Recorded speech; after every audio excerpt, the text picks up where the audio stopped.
Hello, hello. I hope you had a very nice lunch.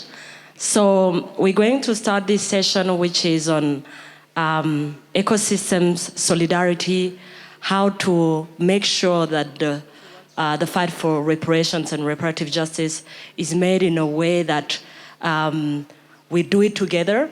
We do it in a sustainable way because we have strong and sustainable system, ecosystem that are going to be there for the next 50 years. So the next generation don't have to start from scratch. So I would like to invite Dr. Amara Enyia,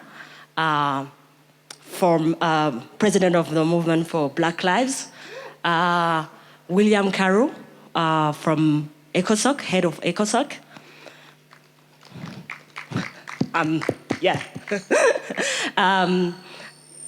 Sorry. And we'll have Taoufik, my friend Taoufik, Vallipuram. Yes, please join us. And who will a social activist in France representing Démocratiser la politique, how to democratize the politics. And then Aziza, president of the Institute of African Knowledge. Please give them a good round of applause and let's go there. Is it okay? Fantastic. I think we can start. One of the key observations that is at the heart of this festival is that we have been observing that many sectors, many fields have been working in silos. And if we want to build a movement that is sustainable over future multiple generations, we have to build ecosystems. We have to build solidarity.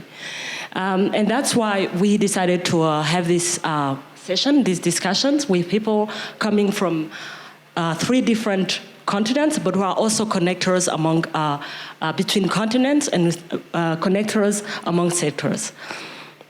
And I would like to start with you, Dr. Amara, in the sense that you have been working across the movements in the US, but also movements in Africa, with 2 movements, the movements for Black Lives, but also the Global Black. And I would like to start with you by asking you how, first of all, what led you to take this role of connector? Because you connect movements, but also you connect fields in the terms of you bring reparations movement, but also with economists. So what led you to take that role as a connector, and what do you see as challenges for us if we want to build this movement for the next generations? Thank you. Thank you for that question, Liliane, and also for organizing this panel, and for my co-panelists who I'm eager to learn from, actually, because I think there's a lot of space for learning right now. What I would say, so as Liliane mentioned, I wear a few hats. One of them is as president of a transnational organization called Global Black, and we do international policy, advocacy, organizing work related to Black people around the world. I also wear a hat that is more domestic in the United States as co-executive of the Movement for Black Lives, which is an ecosystem of a couple of hundred Black-led organizations across the country. For those who are familiar with most of the movements over the last several years, the lineage comes out of the Black radical tradition. And so these organizations of Black folks have been at the forefront of agitating for the kind of world that we want, while also working to dismantle the systems and the structures that we know we do not want or need. And I think my positionality with those hats is actually a product of myself as someone who, as an African, as an Igbo woman, but also living in the United States, living in Chicago, and having to straddle multiple identities in those worlds simultaneously. And I know for a fact that anyone who grew up in an immigrant household understands we were one way inside the house, everything, food, language, it was that way and strongly. And then when we went to school, then we got everything else.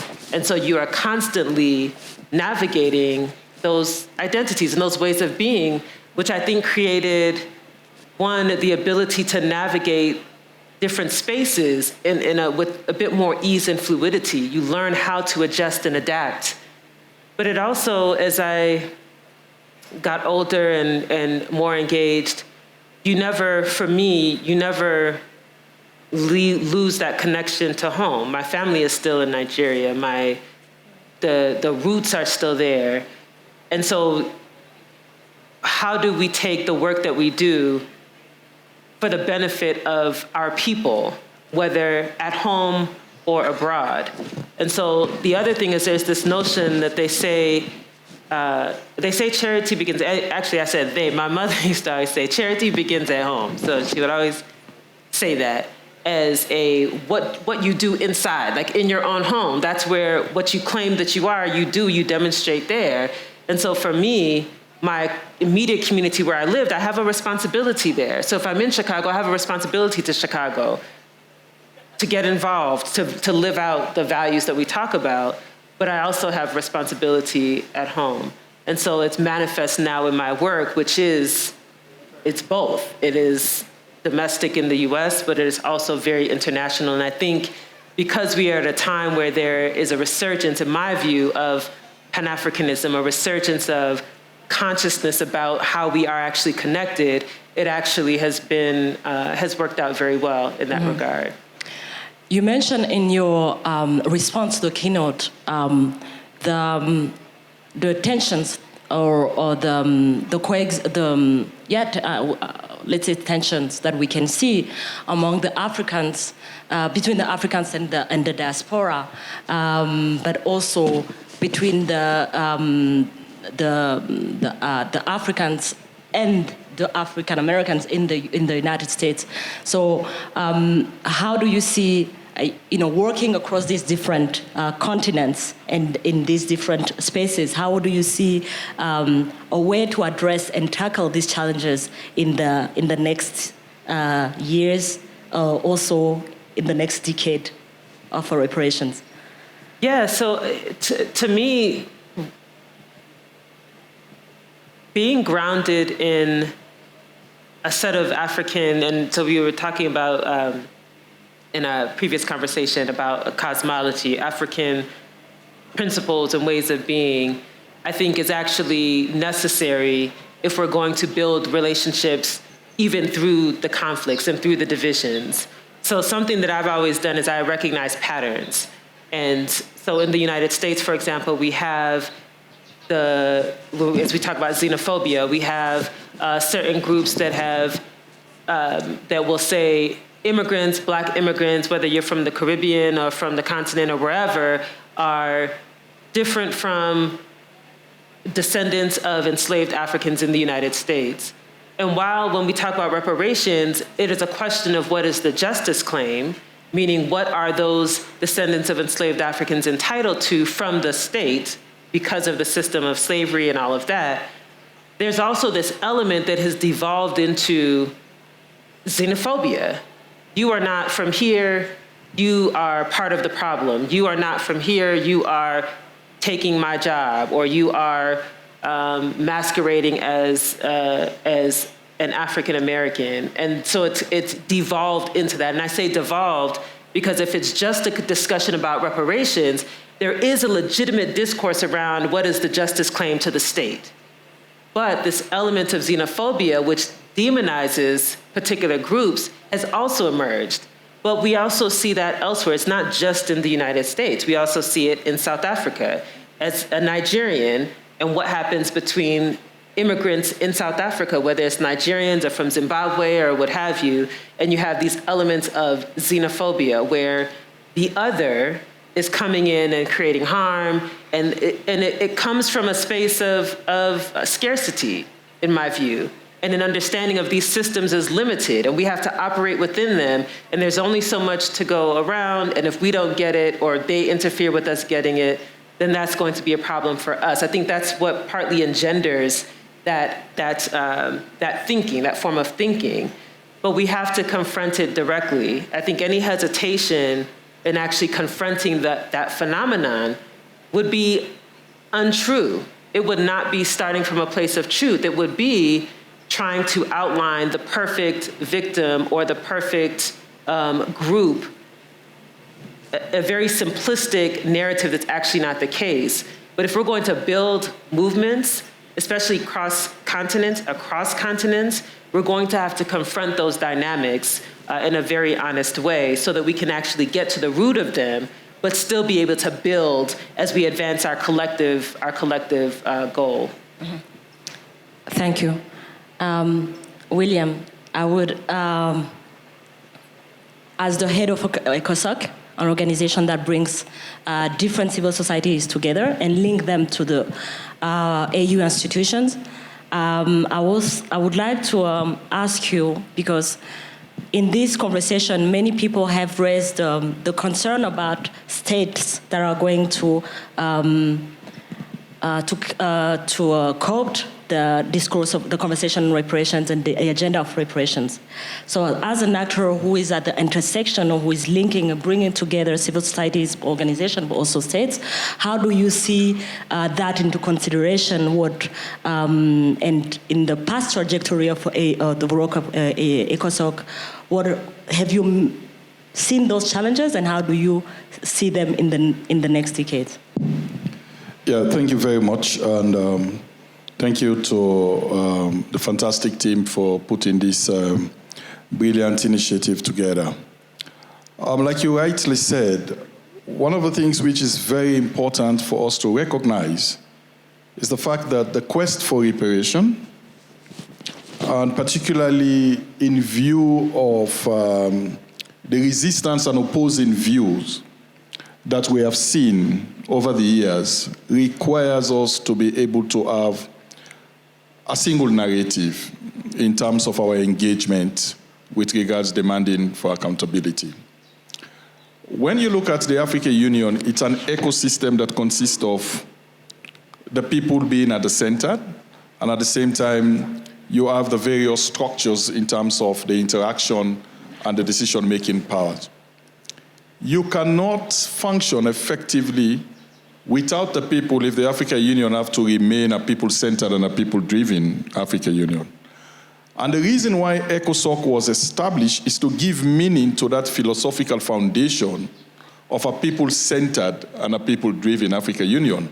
And that is the reason why one of the core functions of ECOSOCC is to build strong partnership between government and civil society, which simply means as civil society, we should not be seen as opposition to government, but rather complementary partners that contribute into the development of society and play our own part. Everyone has a role to play.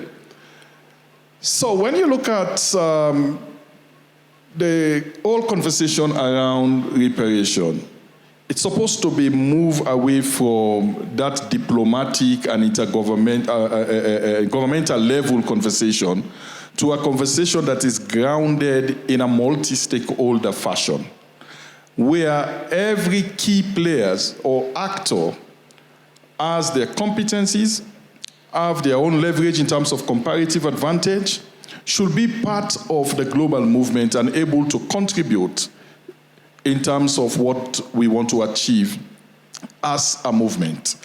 And that is the role which ECOSOCC is playing as an entity that represents African citizens, that contributes to policy within the African Union space, that play a role in terms of the popularization and bringing the African Union closer to the people. We have a fundamental role to create a space for institutions like yours and many other institutions to be able to play a central role. In terms of challenges, I think one of the things which we have realized as a major challenge is twofold. One is the fact that we are fragmented in a sense that we see each other as competing players rather than seeing each other as complementary players. Governments are suspicions of citizens and thinking that the agenda of citizens is being driven by an external force.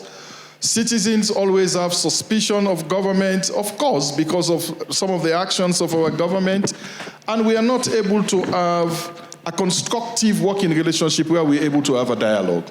That has remained one of our major challenges. Lastly, amongst us as players or citizenry organization, the competition in terms of how do I give or showcase relevance, either from my donor perspective or just for purposes of showcasing that my organization is doing far better than the other organization, we fail to be able to consolidate our effort. Instead, we want to outsmart each other. That has remained a major challenge in our engagement. So if we are to achieve reparation and reparative justice, I think the need for us to be able to work together is very fundamental, and we should be deliberate and intentional, especially in bringing government into the table and have a dialogue so that we have and able to shape a narrative that all of us will be able to pursue. Thank you. There's one aspect of this of the challenges that have been raised by different participants in the festival that I would like to focus on is that many of the states, the African states, most of the African states are colonial, have been built or fabricated by colonial administrations. So they are still functioning with many of the colonial logics. So what does it mean for also civil society to be able to collaborate with institutions that are still having this, working according to this legacy? I think there is a lot of progressive moves. We've seen reforms in many of our countries. I was having a chat with my sister from Sierra Leone just during lunch and after lunch, where we were discussing about the land tenure system, which is as a result of our colonial inheritance, where a particular tribe or community which I come from does not have, the law itself is discriminatory in terms of its application, where I cannot own community land outside the jurisdiction of where I will refer to as my community. And that community happened to be the capital city, which means it's a melting pot for every other community to be able to tap from the resources which is there. But unfortunately, because I am not coming from the provincial area, the policy or the law in practice does not give me an opportunity to own property or specifically land, to be more specific. So I think, like you rightly said, our laws are heavily inherited from our colonial regime, the colonial days. But we are beginning to see some progressive moves. They are not at the level which us as citizens want things to be. But I'm telling you that a lot of effort has been made in terms of reforms. Where the challenge is, and I think it's not a secret to all of us, is the implementation. Because even most of the time we assume that these laws still remains colonial-oriented laws when we have reformed those laws.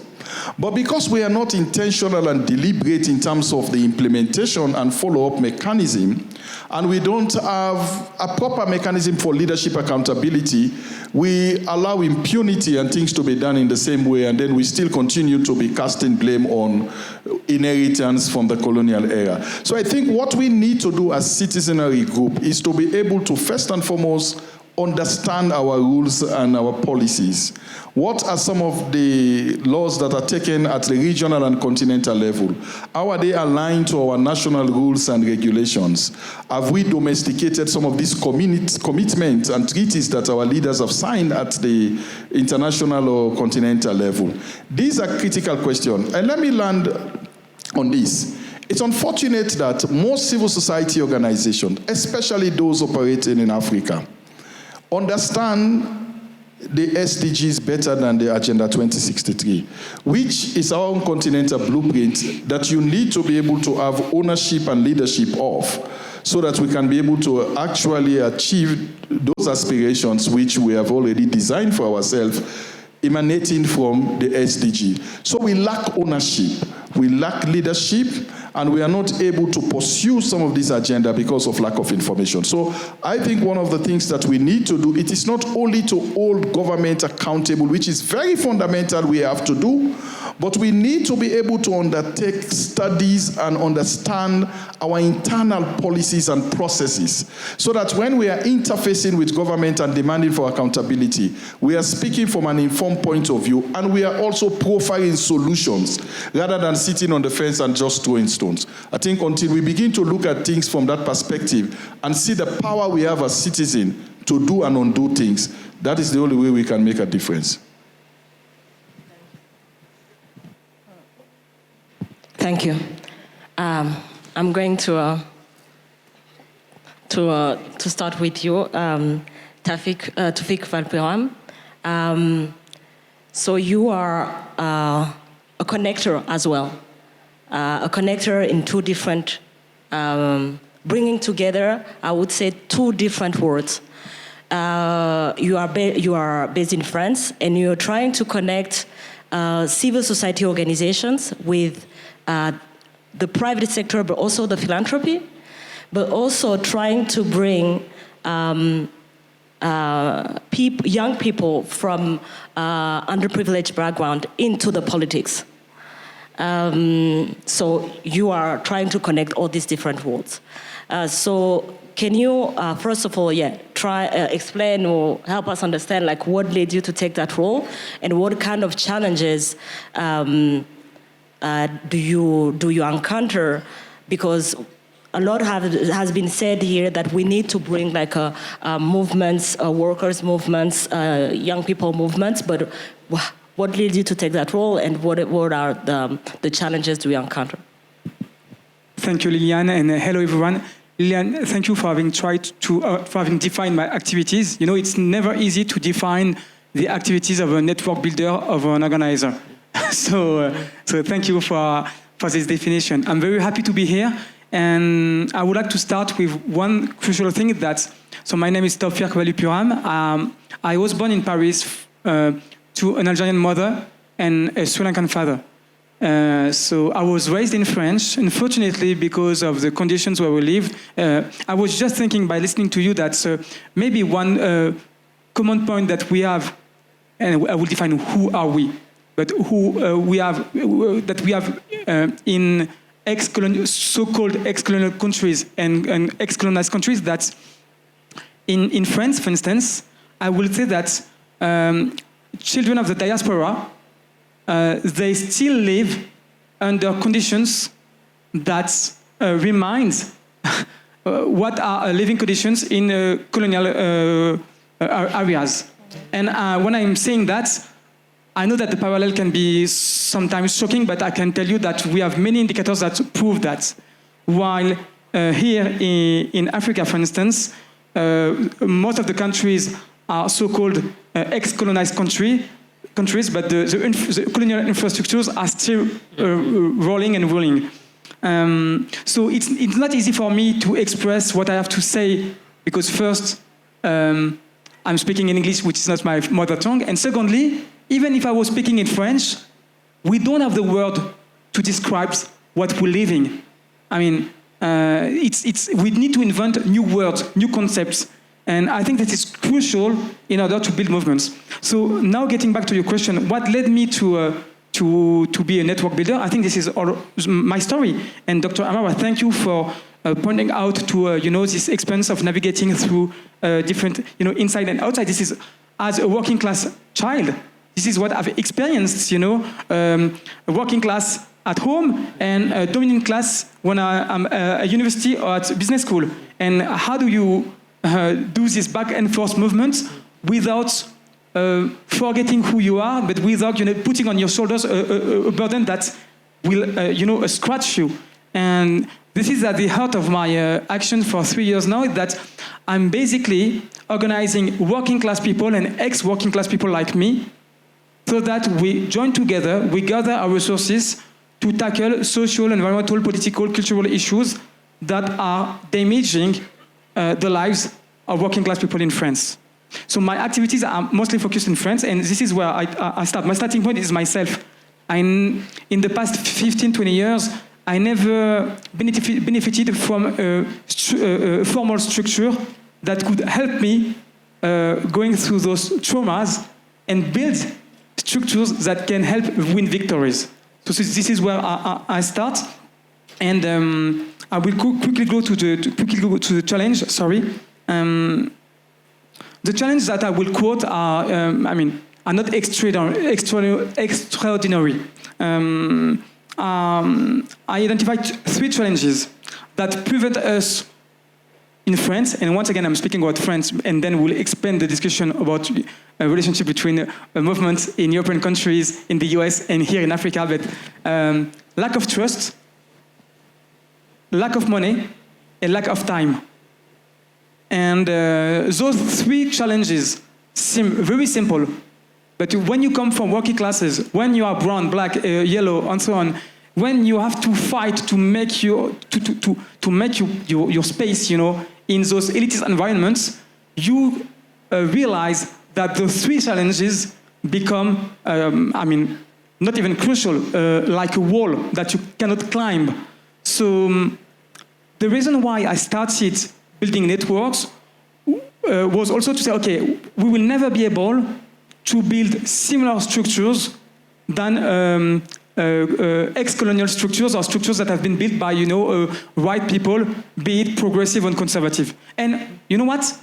I don't think it's the right idea to copy those infrastructures. So how can we create our own flexible infrastructures that rely on capabilities that we've acquired, that rely on our cultures, also on our traumas, to basically identify the breaches in the capitalist environment and to get to obtain short victories, be it in politics, in culture, or so on. And I will just give you a very short example before my friend Aziza can speak.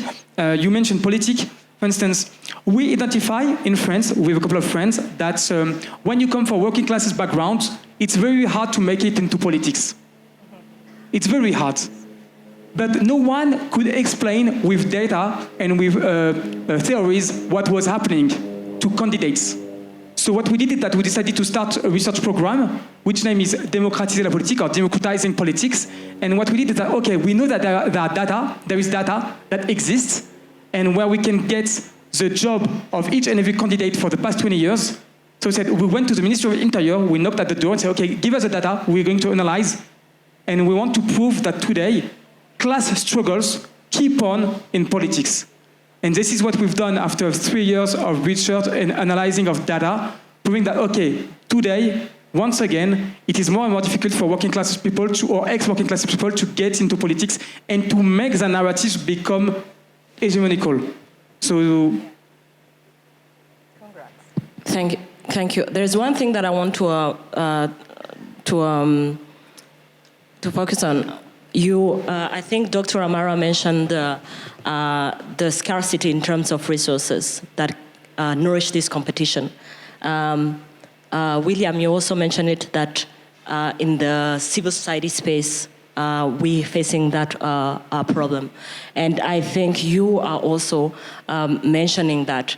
And I know that you have been trying to connect organizations that don't have access to philanthropy with some of the organizations that you're part of it. So how do you see because the financial resources, I know there's a fantastic panel that will come after, and that will focus on that question, but if we want to build solidarity, we have to take that element into consideration. So can you also speak about this work that we have been doing and ways that you see in terms of building financial solidarity among organizations?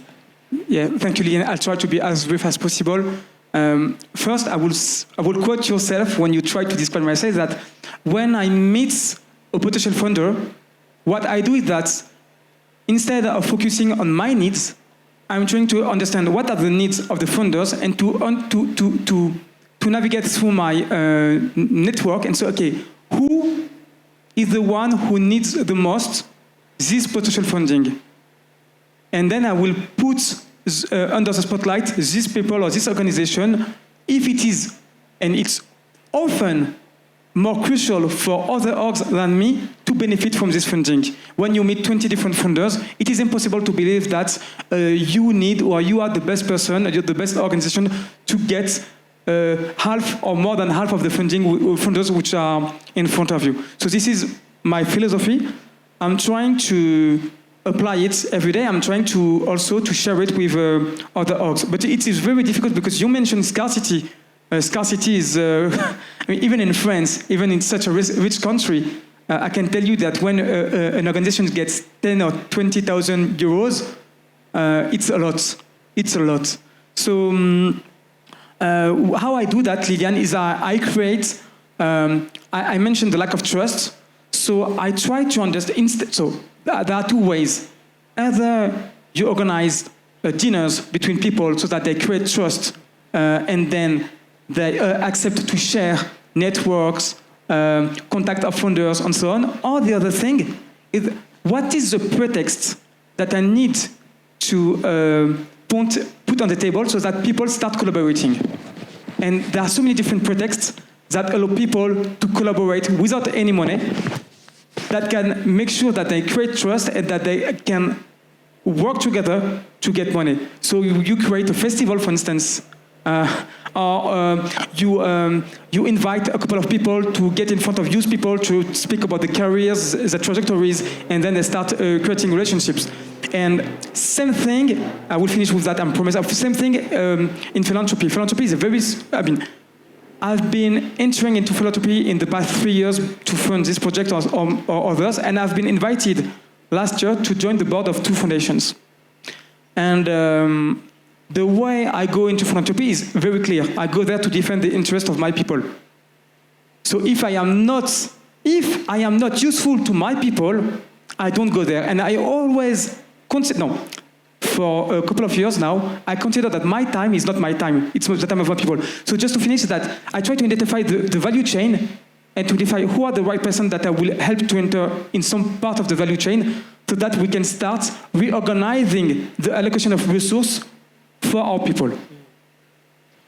As I said, there's a fantastic panel after, so we could go dive deep into this conversation. Aziza, I'm going starting with you. You have also tried to bring together the world of development practitioners and the research knowledge system award. Many people here have mentioned how the development world, international development world, and we also have been saying it for a long time, that is works. I mean, it's a reproduction of the colonial agenda. So, can you tell us how, with your Institute of African Knowledge, you're trying to bring in, to center this knowledge into to subvert the development agenda, in a sense? Yes, well, thank you. First of all, thank you for inviting me here in the first instance, and also to provide me the access to such a rich, empowering community that I will sure will thrive in the future. And I will particularly thank also Mama Nyanchama Ukemwa, who is sitting there and invited me over with her dynamic in the fight against structural racism for more than 30 years to join the dynamic. So really, thank you is the first word. So yes, Liliane, you actually defined the final goal of the whole process, because the the Institute for African Knowledges aims this, but first things first, in order to arrive there, that could be linked, of course, to a traditional, if you use the term that fits in the eyes of every founder or organization, knowledges linked with academic research. If we blend it together, that's what we try to do in the frame of learning cycles and learning circles. The difference is the audience. I actually work on, through my expertise as a development practitioner, building community. Taoufik referred to it with working on linking communities less accessible to those spheres, political spheres. We were speaking at an institutional level that it's important to give ground on the realities. My task is rather focused on how, as diaspora, I am providing possibilities, opportunities, methodologies, links to potentially grab the knowledge that we call mainly African knowledges with what we, as Afro-descent, have as understanding of what Africa means and is, and its history, and the challenges and the contemporary realities that we face, also as Afro-descent. Because, as Dr. Amara said, we are a child from Brussels, we are a child from Chicago, I'm a child from Brussels, I'm a child from Congo, but I'm a child from Kenya, I'm a child from Tanzania, seeing that I have my families in Ethiopia and Kenya, everywhere where I have been working with them. So the first thing is building community based on absolutely empowering intellectually, leading to, obviously, an economic empowerment of our communities by providing, first things first, knowing who we are. History, training and teaching on African histories. As an example, and the first test, we did it last year, so we were very young, we worked on the Arab-Swahili slave trade. The name already is very questioning. So we start by critical on the words that are used, because this is our first task, and at the same time, challenge. We keep on considering in the hierarchy of knowledges, the one produced by Western as being the model.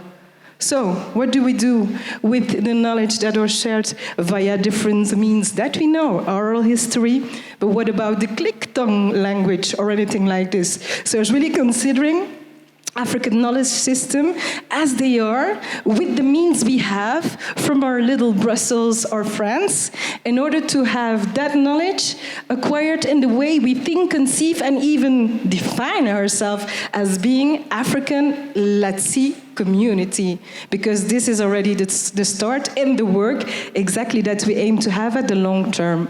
Next to it, and the second step, because it's a ecosystemic approach.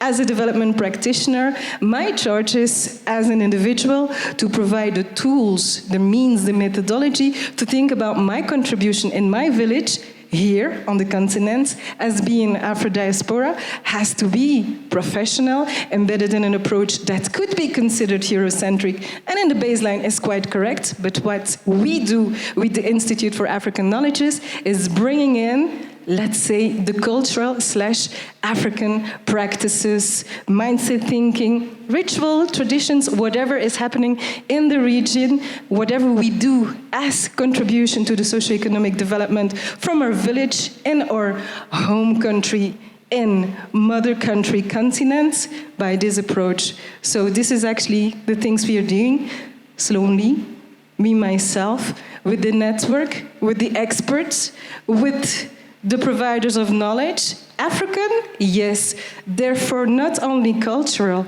African in the heart. How do I test it? By acting, working with those Belgium, Peruvians, and all the rest who are implicated in the dynamic of the African Institute for Knowledges. Yeah. Absolutely. I would like to tie this question of knowledge system with the issue of financial resources. So I don't know if it's you, William, who mentioned, or someone in the many conversations that I had, that most of the resources that are financial resources that are supporting the development agenda come from the global north. So to what extent can we, or is it possible to center this African knowledge if the money is still coming from the global north, if the financial sources are still coming from there? May I ask you, even in Africa, who is producing the knowledge? Or university in Ghana, Senegal, Morocco? Question mark? that I want to, and I absolutely want to hear the answers. Also, in my perspective and what I have learned, we have even here on the continent a way of acquiring knowledge, even if it's called African knowledge, on the Western way. So yeah, we go into the academic world, we get funds, raising, subsidies, whatever you have. How can I work about, and this is the model I'm trying to develop with everybody, because it's partnership-based, it's collaborative, and we're trying to find a possibility to have funding coming in, the less touched by these colonizing institution or whatever, but they're there. They're part of our mechanism. They're part of what we do. So not working on, I would like to have to, but rather on, this is what we offer. So actually, we were working on a program speaking about the notion of positive Afro-critical thinking. A friend of a friend of a friend of the network came in, and I can refer who it is. Mamanian Chama Okwema said, you know what? The European House of History, official EU institution, is working on decolonization. I think she will come to you. Thank you, therefore. And she came and actually asked our expertise. I have to be very clear. The knowledge that is shared, most of the, and absolutely for sure, 80% of the expertise that is shared, it's by Africans. So I'm really putting our community in advance. But I don't want to close doors, because everybody is part in our histories, African histories, Afro-decent histories. What about the production of Afro-decent reflection or knowledge, potentially? Let's think about it, Taoufik. Thank you. I'm going to, so I think we have 25 minutes for questions. So in the public, is there anyone with a question? Thank you for a very interesting panel. I wanted to pick up on the last speaker, Aziza, sorry I didn't catch your last name, on the question of alternative knowledge production and building alternative alliances and systems in this way. Of course, in principle, we all agree that there is a desperate need to produce knowledge that is not Eurocentric, that is not simply responding to the very oppressive systems that have created such knowledge and such polarizations. But I'm wondering, where does this alternative get produced? Because alternatives are only critical in a time of crisis. If the system functions in a just way, if the system functions in an equitable way, the question of alternative is not necessary. And this is an obvious point, but then it begs us to ask, where do we situate the problematic? Where do we situate the question? If the question is to be situated in a moment of crisis, then even before we can actually talk about alternative knowledge systems, alternative ways of forming alliances and networks, we must understand what is the moment of crisis for the people. What contradiction are they responding to? And this contradiction, I agree, does not come as clearly in the moment we live in terms of class contradiction or in terms of the kind of oppressive colonial forces. But that's why it becomes even more imperative that we ask that question. In our time, in our moment, where does the crisis of the people lie? Where does the contradiction lie? And that is where the problematic resides. In my own work, for example, I was very keen in learning about these and studying and researching and writing about these very longue durée Indian Ocean histories, right? Different kinds of networks that were produced, different intellectual, commercial networks that were produced in the 15th and 16th centuries, and how these shift drastically in the colonial moment and how they're repurposed to serve the colonial structures. Very quickly, that knowledge, which I consider to be a so-called alternative knowledge outside Eurocentric models of commercial networks and capital, was very quickly co-opted by various organizations that had nothing to do with the interests of the people, right? American financial systems, in some instances, different kind of intelligence organizations for military interests of the US were very interested in understanding how Indian Ocean networks were produced, what kind of patron-client relations are reproduced under capital in the later period. So if we're not careful and we don't understand why we're producing these knowledges, in what moment they are being produced and to what end they are being produced, they can very quickly be co-opted at the moment of creation, right? So I think that in conclusion, the response to how we produce knowledge, has to come out by critically understanding what is the moment of crisis. Why are people desperately trying to organize their own knowledge? We don't need to intervene. Of course, we can use the research and spaces we have to interact, but not to intervene and produce. They are producing their own knowledges, but they are doing so in times of survival, desperation, in times of crisis. That knowledge, if it is simply co-opted into the logic of market, whether it's directly by capital, by being crushed, or it is indirectly by being posed as a question of agency and alternative, when the systems are really producing logics of market and capital anyway, then we've failed, even if they sound different, right? So how do we intervene, interact in a way that that knowledge is serving a logic that is not the logic of market and capital? That is a different logic, that is producing a different system entirely. Thank you. I will, thank you, Natasha. Maybe we can take two questions there. I see all the two questions there. Yes, we can start here. Try to ask questions and to be very short, because otherwise we won't have enough time to respond to all of them. Okay, thank you very much. I appreciate the intervention that the lady, I didn't get your name, has brought up. But my understanding of what Aziza was saying was not alternative knowledges, but African knowledges. The thing is, Africans have suffered a lot of epistemicides. A lot of our knowledges are not even acknowledged. A lot of them have become extinct. Our ways of knowing, our ways of coding, our ways of understanding our world has been completely decimated. And if we do not engage in such organizations like the African Knowledge Institute, which is an incubator, a cultural incubator to reroute our youth into who we are, to understand that actually coding is something that we've always had. Coding in music, coding in language, coding in dance, coding in everything.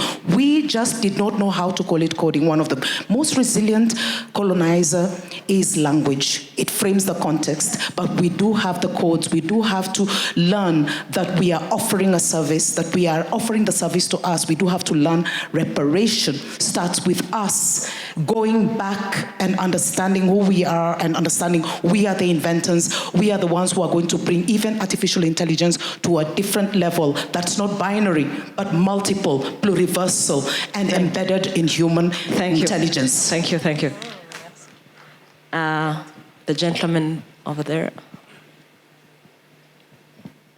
Okay, thank you very much. My name is Hamza Mankour. I'm a JD PhD student at New York University, and I'm indigenous to nomadic communities in southwest Morocco. And so I wanted to ask this both as a child of diaspora and a present-day organizer and abolitionist in New York. My question is towards what it means to effectively mobilize those of us who live in the heart of empire out west. And I say this with reference both to Dr. Amara's remarks today on the refusal to cede territory and the language of reparations is being given, as well as Taufik's organizing in France.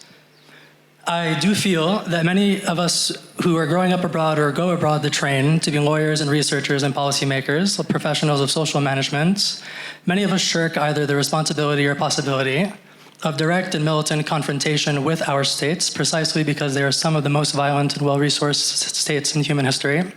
And even as we watch our communities in Sudan, the Congo, and Palestine survive not just ideological capture and domestic surveillance, but systematic mass murder.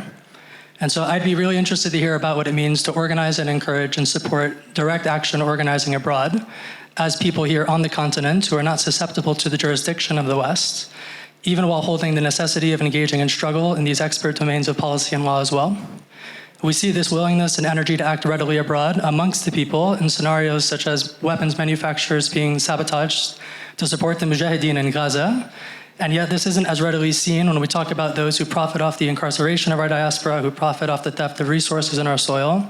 And it's curious to me that this kind of organizing doesn't seem to survive transit across borders the way it did decades ago, because it's increasingly difficult to discount or qualify that many of our anti-colonial victories, from the ongoing Haitian Revolution to Marikana in South Africa, have traditionally been won primarily by armed resistance, by labor strikes, and by the tenacity of our political prisoners. And so I'd really be interested to hear more about the relationship between this kind of civil organizing and ecosystem work and direct action abroad.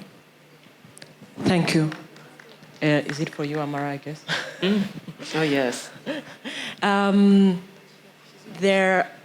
My boss over there, and then I think there's a question behind. Yes. Thank you very much. My name is Mabos from Namibia.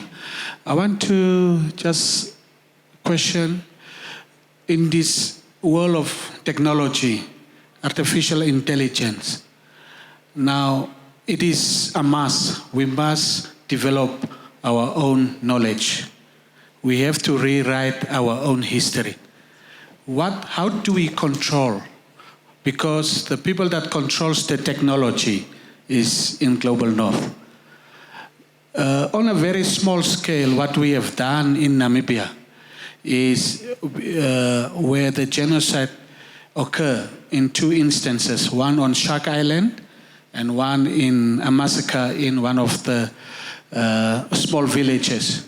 We engaged forensic architecture, and they have reconstructed those massacres and the concentration camp at Shark Island as it was in 1905, 1907. And then what we have done then is we have then asked our elders to come and narrate the stories they have been told by their ancestors. And that has been put on record. So we have signed an NAD and all kinds of copyright with these people. But the question really is, in this new world of technology, of AI, everything, how do we control and how do we keep the intellectual property of our knowledge? Thank you. There was another question. Yes. Okay. Okay. My name is Anastasia, and this is for William. On the case of, on the question of creating platforms for institutions and the conversations that go around regarding reparation. You spoke of the distrust between the government and the civil societies and other organizations that advocate for the same.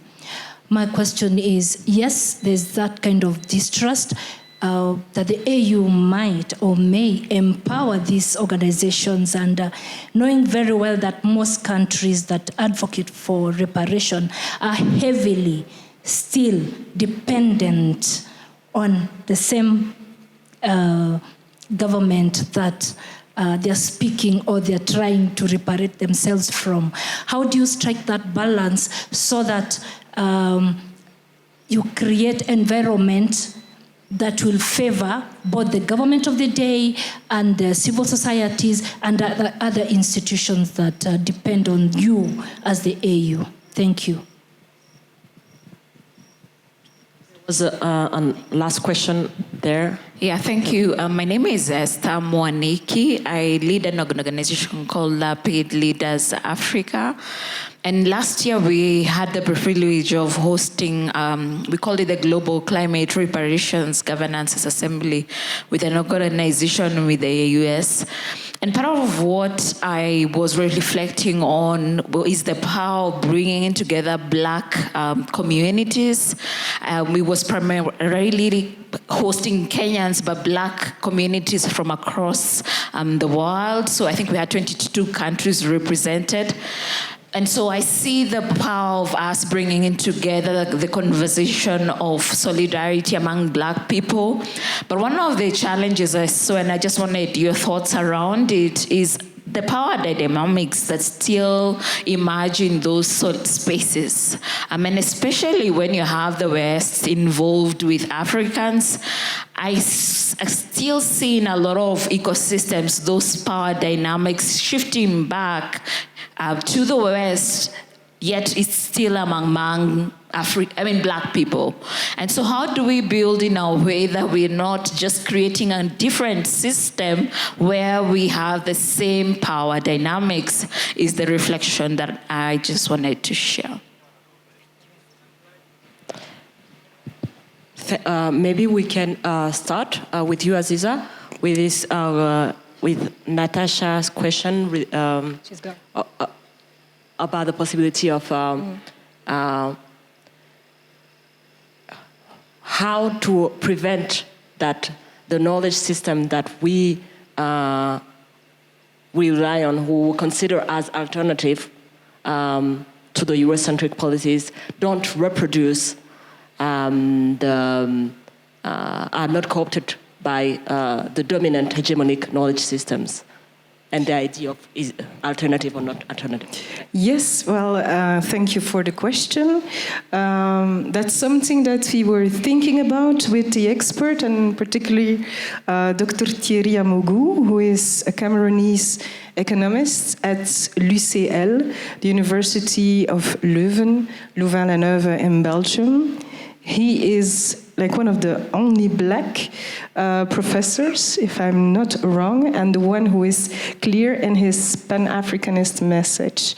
And I was speaking about effectively how do we ensure at the end that everything that has been shared, exchanged, and thought as a community of the Institute is used in a way that we can eventually, who knows or not, contribute to the change of narrative, and then in particular, how are we going to find funding? First reaction spontaneously was, please Aziza, don't alter your model because of the academic funding financing systems, one thing. As a development practitioner, I believe in the power of the people, power to the people, and also the community. As Nyanchama just said, we are an incubator. Everybody who is willing to contribute to the reflections and, of course, the work related to the learning and the exchange practicing activities and trainings that we have, the idea would be to build up with those who can relate to the general philosophy. Well, come then, and let's work a new dynamic based on a community approach. How, which means, well, it's a model that we still have to reinvent, right? And I'm taking the world in the most historic, first historic reparation events. Well, I do launch an appeal to all of you, and the reflection is totally correct. How are we going to sustain this? Let's start today, or let's continue with what the Institute has already built to build a future together, because I don't have a clear answer on this. Everything is process and progress, testing, falling down, and starting all over again, but with a united community on that question. Thank you. Thank you. Amara, Dr. Amara. Sorry. I wanted to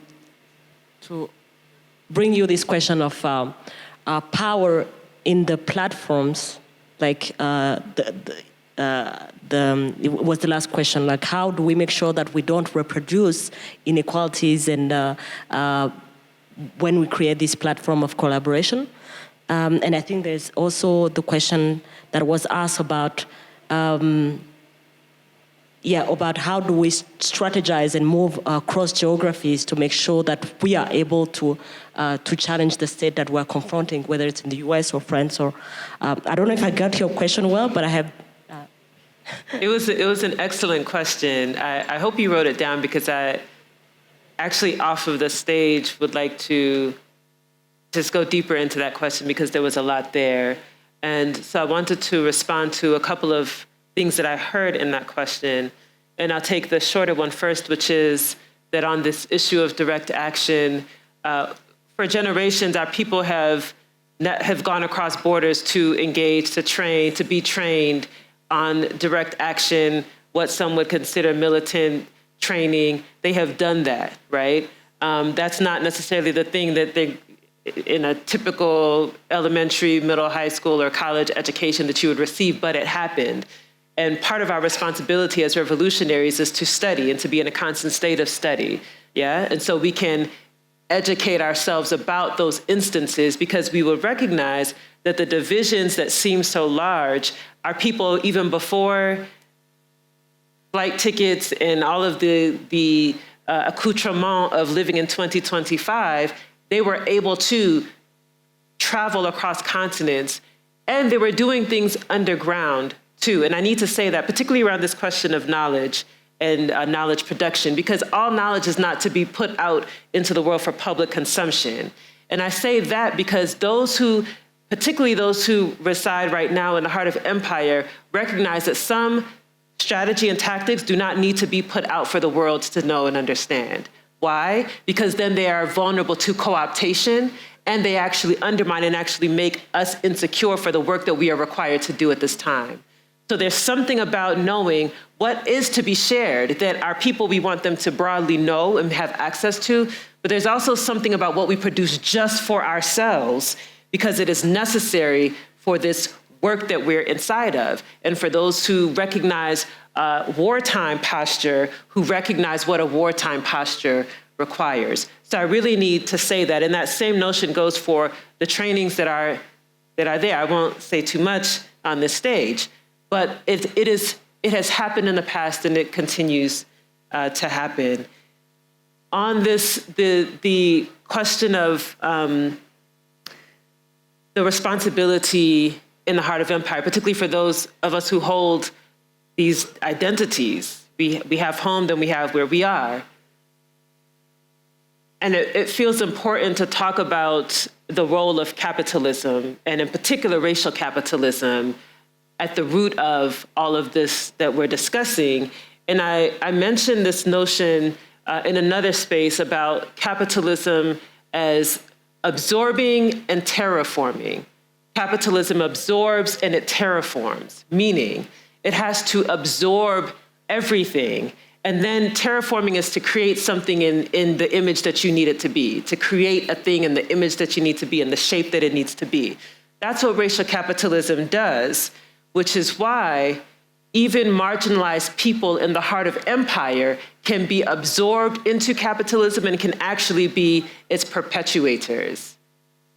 An example of this. One is that as African people, they are required as a part of the racial capitalist project. The dehumanization was necessary to then justify why they would be enslaved, shipped off to turn profit for colonizers with the explicit direction of the church, the Roman Catholic Church, to be precise, which is why this notion of religion and culture is actually directly tied to our present day economic circumstances. But African people were required to be dehumanized, to be a part of, to be absorbed into the capitalist project so that they could produce profits for colonizers. Even inside of empire, marginalized people then become the targets that are used to legitimize this system, to legitimize capitalism. This is why those who have absorbed or who hold themselves as assimilating into what is essentially a culture of death, but believe that by assimilating into it, you can somehow protect yourself and your loved ones from it.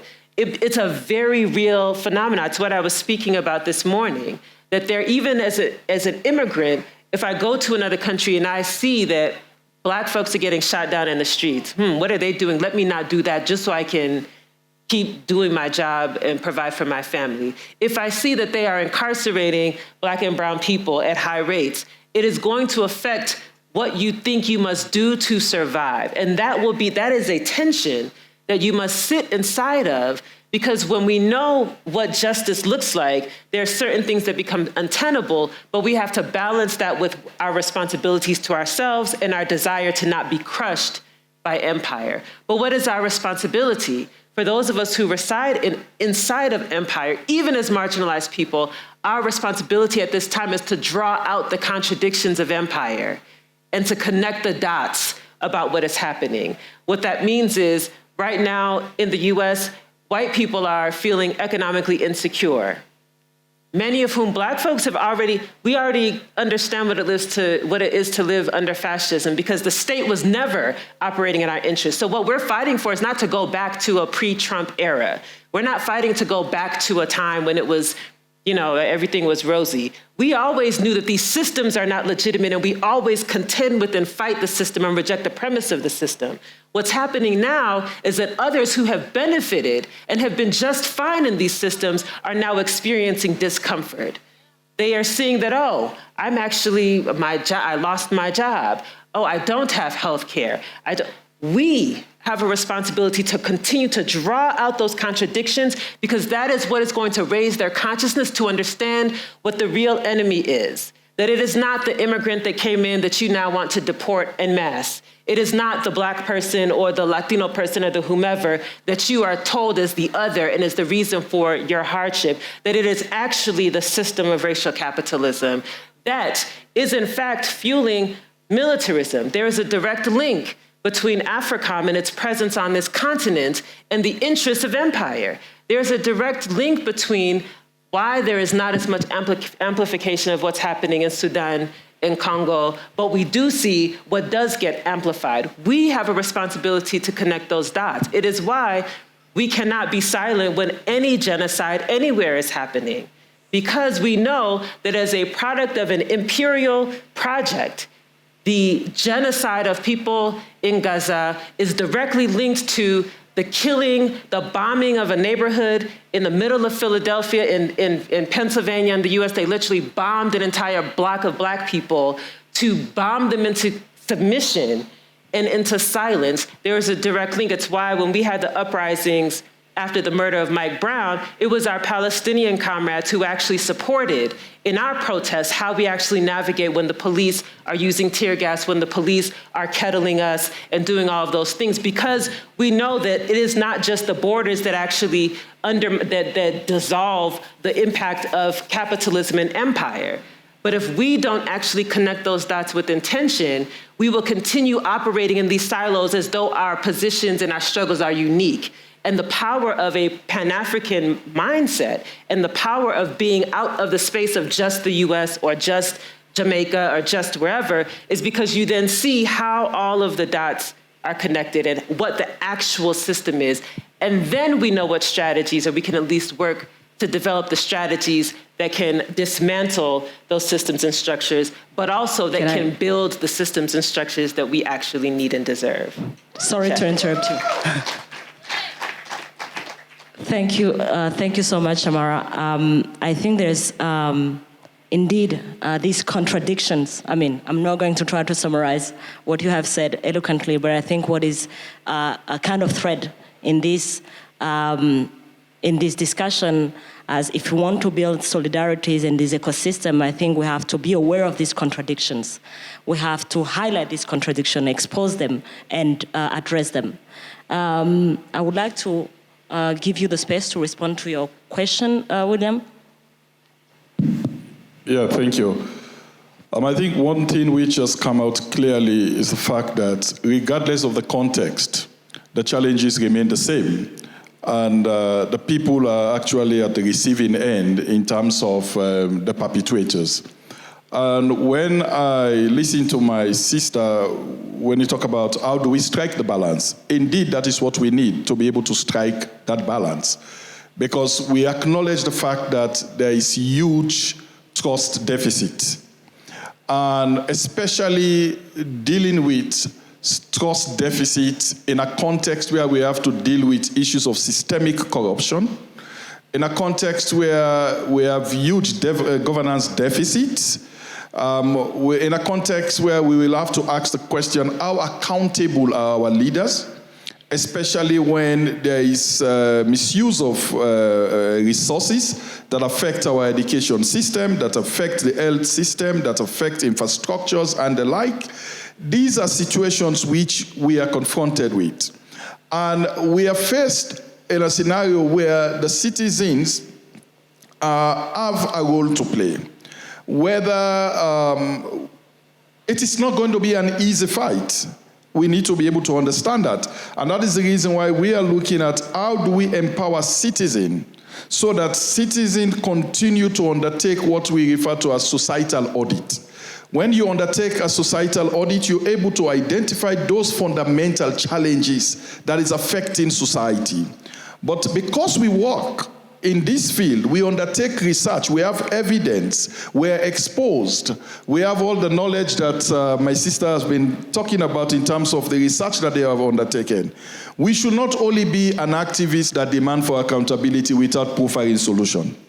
And this is the reason why I said we have a fundamental role to play. There is what is called the people's power. And we have seen how people's power have transformed society in many ways. So we need to continue to empower our citizens, and especially those in the grassroots who have no information and don't have the exposure that we have. We should have a fundamental responsibility to help them to understand this perspective and empower them to be able to demand for accountability. And let us continue to engage and utilize whatsoever strategies that we have. If it is lobbying, if it is advocacy, if it is activism, we need to be able to explore every tools that we have on our hands so that we're able to achieve the result that we desire. Thank you. I have to conclude.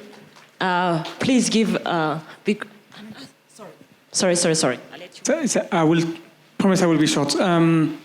So I was very, it was very emotional for me to listen to the discussion about contradictions. I think it's an important discussion, but we have to understand that we, for instance, in Europe, and I will speak about Europe, we live in a white supremacist world, in a white supremacist capitalist world. So I'm not saying that, I'm not looking for excuses, but we need to understand the conditions under which we live. So regarding what we do and whether we are reproducing the systems or not, I'm just asking myself three questions. First one, as an organizer, I am useful to my people when I launch a project. Second question, I am occupying the space that should be occupied by other people. Third question is, I am oppressing people when I do the actions, when I launch a project. I am oppressing people. And those are the three questions that guide me and the people I work with when we launch projects. Then I will say two things about reparations. First thing, I came here as a student. I barely knew anything about reparations before listening to you. So thank you for that. And I think it is the case for most organizations in France, especially those who have been founded by children of immigrants. So we need to learn, and to learn we need you. We need to do that cooperatively. So I have one call. You launched a call. I will also like to launch a call. Sorry, money is key, and we will never have the money we need. By the way, the money of the North is our money. Huh? So it's not their money. It's our money that they have stolen from us. They have stolen from our parents, our grandparents, our ancestors. So it's our money. So getting back to the money question, the money issue. Of course, we will never have the money to elaborate the plans we dream of.